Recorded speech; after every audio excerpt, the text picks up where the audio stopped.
Hello and welcome to Keep Art It. I'm Doug and I am so excited today to be with one fantastic artist. This has actually been a year in the making to plan this out and execute this interview. And James is a well-known artist for characters and lettering and also delivering packages where he teaches other people to do this. He's got a new line of brushes that you can work with to practice some of these techniques at home.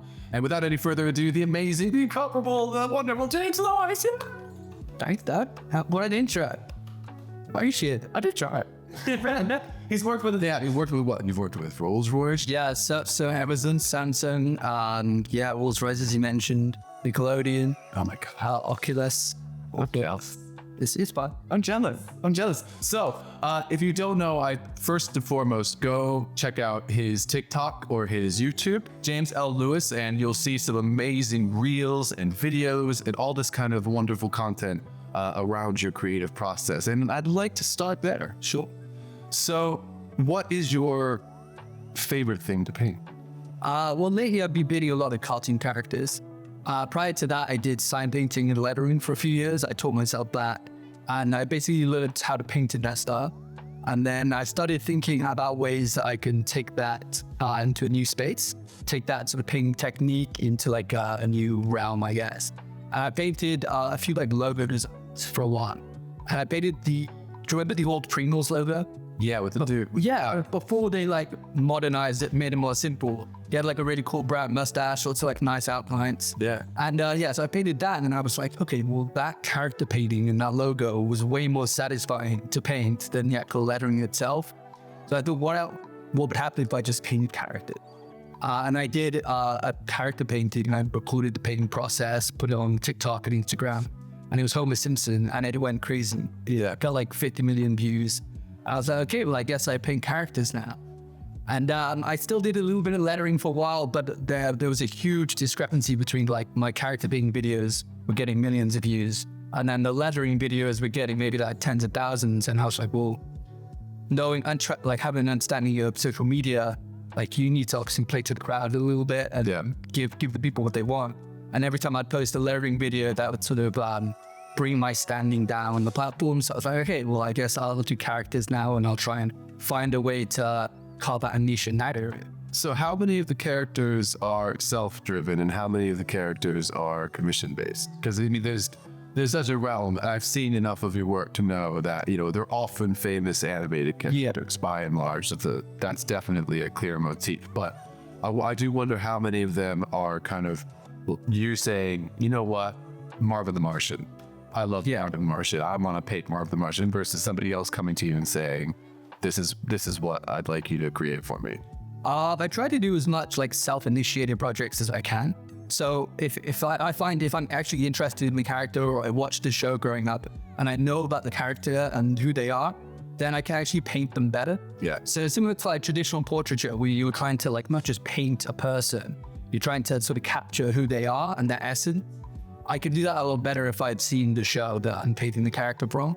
So yeah, and most of the paintings are self-initiated and then they'll go on to like be sold. Or then I do have brand collaborations where, you know, I painted like SpongeBob for Nickelodeon, for example, to celebrate their, I think they had 6 million followers on Instagram, which is incredible. I mean, SpongeBob's amazing. I know. SpongeBob's. If you ever think SpongeBob. Yeah, it's SpongeBob. Yeah, exactly. So who doesn't want to try a Krabby Patty, you know? We got it. So sometimes it's like a perfect marriage like that. And then sometimes I'll get opportunities that I have to turn down where it's just, we got a random mobile game and they want me to paint their character and it's maybe doesn't align with sort of like my followers and the sort of stuff I'm posting. So I sort of have to turn some projects down in favor of painting the characters that I'm painting. Would you ever just do those and not film them and then just kind of do it privately and not expose it the same way? No. So or is like, because I mean, I know that your creative process is fairly intimately linked to the filming of it and video making aspect. And I just wonder what that interaction is like in terms of where the output goes and whether the video comes first or the painting comes first. Yeah, so I've been on social media for a long time now, coming up on 10 years. I've been posting across all different platforms. And like one of the big like turning points for me was realizing that I need to put as much like focus and energy into the actual production of the content as I do like whatever I'm working on. So the painting, for example. So like I try and put as much time into painting as I do the video. And then by doing that, I'm sort of thinking when I'm painting, I'm essentially like directing a video whilst I'm painting. So as I put the sketch on the canvas, I'm thinking, okay, well, what sequence of brushstrokes are going to engage people the most? How can I grab their attention early on in the video by painting maybe something interesting like a section of the character's face? And then people are like, oh, is that this character? Is that SpongeBob? And then they're like, okay, they're engaged. And then like 10, 15 seconds, we're leading up to that final reveal. Yeah. So it is a very much like interconnected process where the painting in the video, it's all sort of like interlinked with how I think about producing it. So there are one or two pieces which I've seen on your website, on your Instagram, that are not either sign painting or nor are the character painting. Yeah. And those ones I'm curious about, like the big start sign. Yeah. So I'm curious. So that, but I assume that was a commission, and someone came to you and asked. No, that was a self-initiated one. So that's actually, I find it was really interesting because those are somewhere else. Yeah, for sure. And in some ways, it feels like those are maybe less video driven and partially. Yeah, definitely. It was more like the artwork, the concept I had was sort of just taking everyday objects and trying to like subvert their meaning and create like a new message. So the start sign, obviously, like just taking a stop sign, re-leg it into something different. That was exciting, and it was something I was interested in doing. And then like I put the content out there, the content did really well. And then because I've got such a large reach, there'll always be like one or two people who are like, oh, this guy's done it first. Have you seen this artist? He's done something similar. And then I'll look through and I'm like, oh, wow, yeah. Obviously, I mean, everything's already been done. I don't believe that. I don't think so, man. I study a lot of art history, and like, there's always going to be new things out there, and new philosophies and new ideas, and because if you look at how the intermix of, no one's ever done animated characters as fine art paintings. Not really, not many. Not the way I do that. It's not in terms of like turning it's like a video, a piece of entertainment. Yeah, there's like a whole like I could easily see an exhibition where you have the painting itself and then you have a video next to it, showing the video of the making as a separate art piece, and that's not been done before. That kind of exhibition. So clearly, there's scope there. If any museum watchers are out, any curators out there, there's a we'll drop that one on you. No, that's a good idea. I sort of had that thought of like having the art gallery show of just the videos. Yeah. And I had this idea like 2-3 years ago, and then obviously everything with the NFT thing blew up, and then one of the galleries were just digital. Have you thought about selling into NFTs? I did like one project as a collaboration with crypto.com, and they launched the NFT platform. They reached out to a few different artists, and I launched NFTs with them, and it went really well. But it wasn't really an area that I found a huge amount of interest in. So prior to any painting, I did graphic design. I spent a lot of time just behind the computer doing that sort of like graphic design stuff. And then painting was for me a way to like get away from that. Yeah. So I feel like NFT was sort of like going back into that realm of taking the painting and digitizing it a little bit. Yeah. I was like, it's interesting, let's see where it goes. But it wasn't something I decided to dive into too much. So you have a really strong history of working with a lot of big names and things. Have you had any connection with what would be more of a traditional fine art market, galleries, museums? We're in 5-7 museums are right there. So have you felt any kind of pull or interaction there, or is that something where you're still kind of exploring? No, I'd done a few different group shows, but honestly, I've never really had great experience with the traditional gallery concept. I've like sent a few works off to shows and not got the paintings back or not got any money back, or I've sent work off and like I've already sold the painting and I'm like, hey, just display it, and then send back and they're like, oh, we want 50% because we displayed it. And I'm like, well, I already sold it.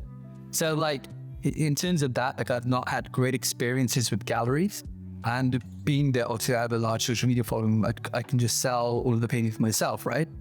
But with that being said, there's definitely a huge merit for artists who are looking for exposure.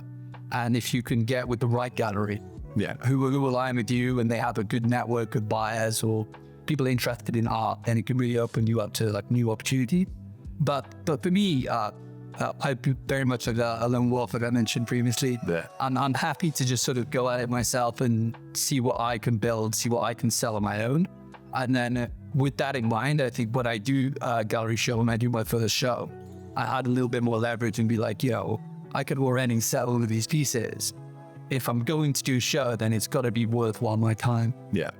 It's an interesting one, those kind of interactions and the mix of commercial art versus, what some people would call the traditional fine art market, and where those don't intersect and where they do. And sometimes it's everybody thinks it's the fine art market, but sometimes it's the artist being like, no, I don't need the fine art market. Yeah. It's like, I've got my own market. Yeah. It's fine too. So just tell us a little bit about the transition. So I know you self-taught as sign painting. Yep. And then was it just kind of completely smooth to go into characters? Did that feel completely natural? Was it an El Delude? I mean, yes, it was driven somewhat by the clear demand from social media, but did it also just feel like you were ready to transition away there? Yeah, I mean, that process is pretty smooth, but prior to that, I had pivoted quite a few different times in my creative career already. So initially I studied graphic design at university. I did that for a long time, freelancing even before I went to university. Then I did like type design. So I stopped doing graphic design. I started doing like fonts. I designed fonts for a while. I did like a lot of lettering projects, custom lettering logos. That was quite fun. And then from there, I did the sign painting. So like, by the point I was making that pivot to paint characters, I'd already changed up what I was doing so many times that, it wasn't necessarily like a difficult shift. And what I've done is that every time I have sort of shifted into like a new area and pushed myself to learn something new, there's always been like a big pop around that time, because people who have followed me up until that point, they'd seen what I've been doing, they enjoyed it. And then they also enjoyed seeing me change and do something different. And then by doing something different, I'm sort of exposing myself to an entirely different niche, an entirely different audience that could do an interest in something.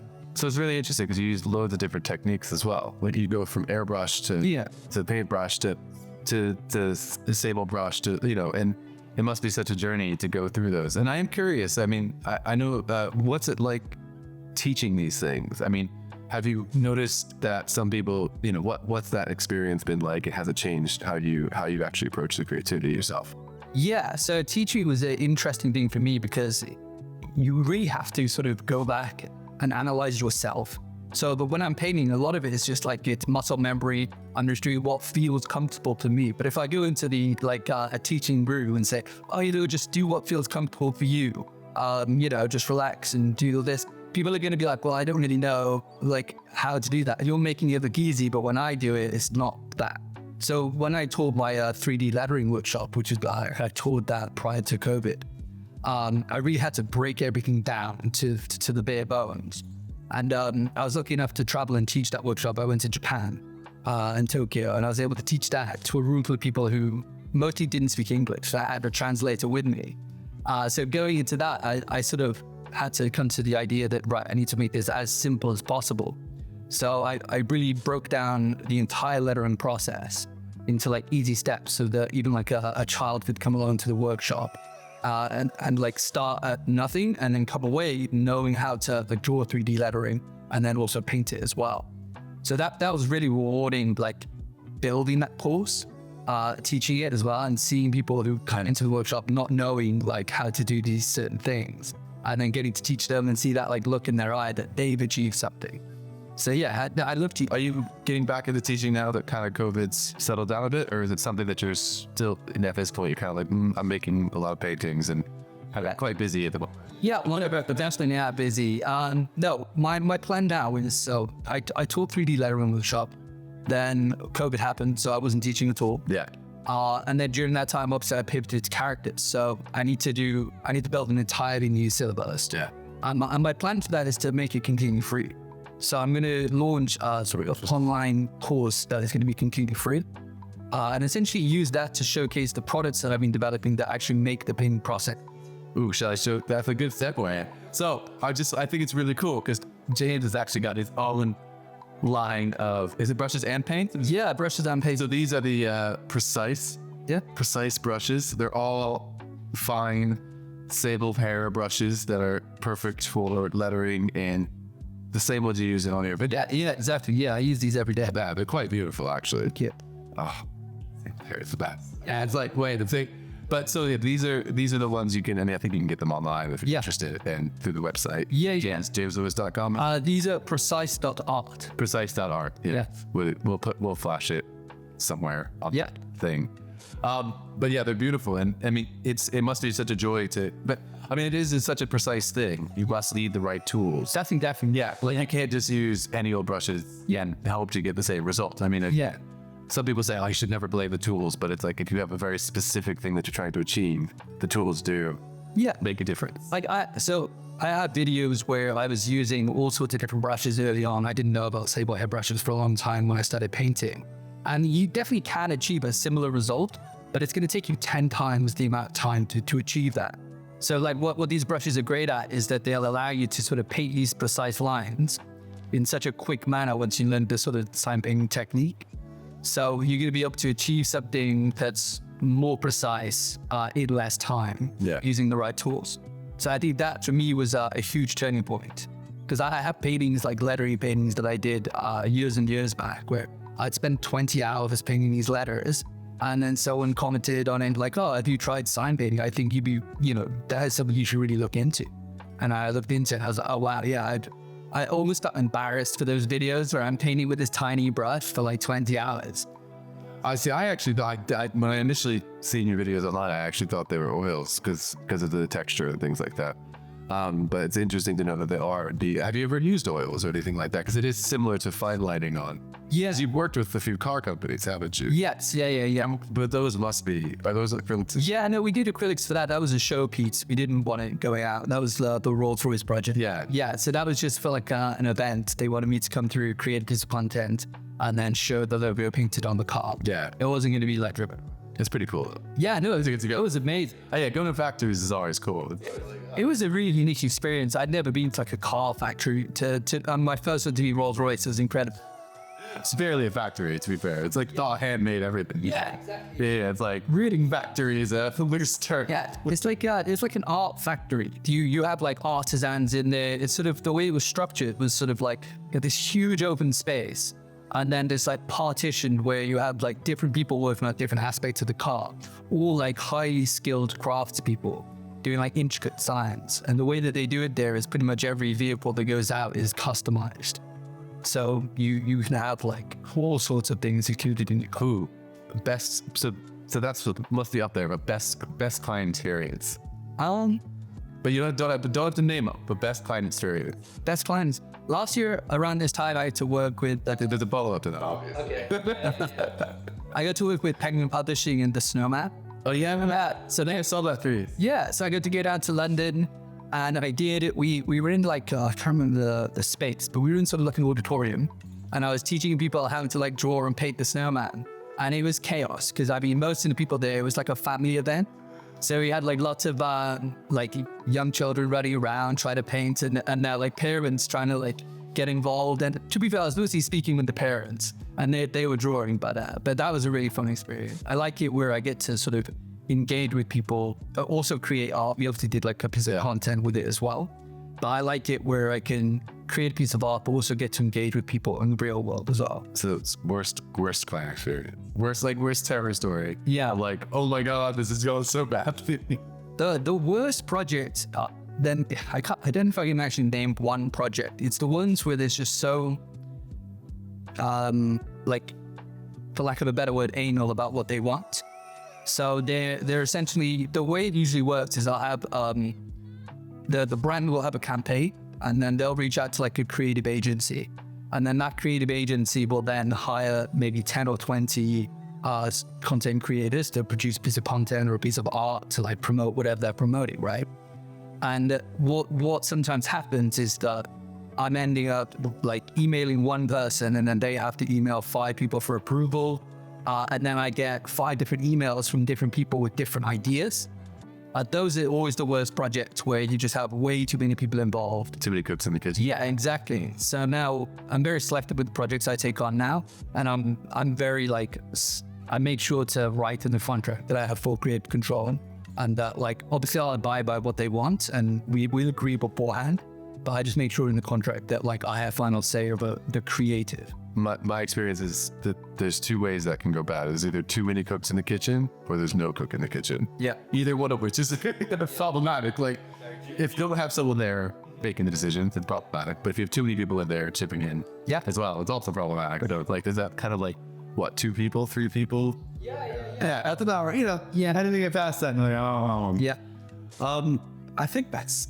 Yeah. Do you have anything else you feel like you're compelled to? No. And it's been a pleasure to be on the island. Yeah, so this has been such a great honor. I'm really excited to be here and finally get to meet you. I will then figure out the final 3 questions, which is if you could meet one person, past, present, or future, who would you want to meet? I'd be interested to meet Leonardo da Vinci.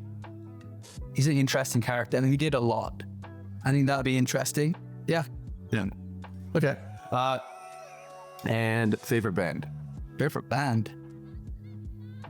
I wouldn't say I really have a favorite band. Do you listen to music while you make art? I listen to just playlists of like depending on how I'm feeling, it's like random electronic music usually. Or if I need genuinely, or if I need to relax, it's like classical music. Just playlists really. Yeah, I wouldn't say I'm like hugely into like music. So no musicians, nothing? That's all right. I mean, it's a random playlist it is. Yeah. The sign of the times. I got yeah. And then, if you could visit one location, where would you want to go? I've been lucky enough to travel all over, but I haven't been to China. I'd be interested to go to China, see what it's really like over there. Which part? Good country, man. And how that's good with the capital, right? To see what that's like. And then go to somewhere more rural. So similar to, like I mentioned, I went to the United States. I got to go to New York, Austin, LA, and then Arkansas. How is I still live like Arkansas? What a weird. For those of you who don't know, I grew up in Arkansas, and to meet somebody who's been to Arkansas is actually always kind of a rarity. Yeah, and it was cool. It was really cool to see like the full spectrum of like American culture. So I'd like to do that in China. I think where else? I've never been to anywhere in Africa, so South Africa could be a very cool place. Let's reach out to some art agencies. Yeah, do it. Here.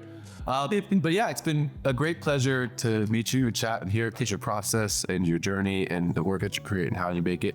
If you want to find out more about James, obviously go find his website, which is jameslewis.com. Yeah, you got So one will flash it up. There'll be links below in the YouTube. You can go follow his Instagram, TikTok. Those are the main 2. Yeah. You do use YouTube. Yeah, sure. Well, sure. That's not your main platform. But you can find him on all the social medias. I'm Doug. This is Keep Art It. Is that about it? Yeah.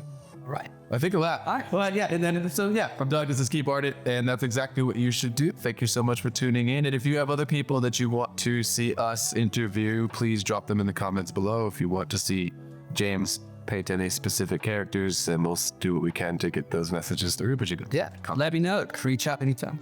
Thanks so much. That's a pleasure. Yeah. Really great. Yeah. Cool. That's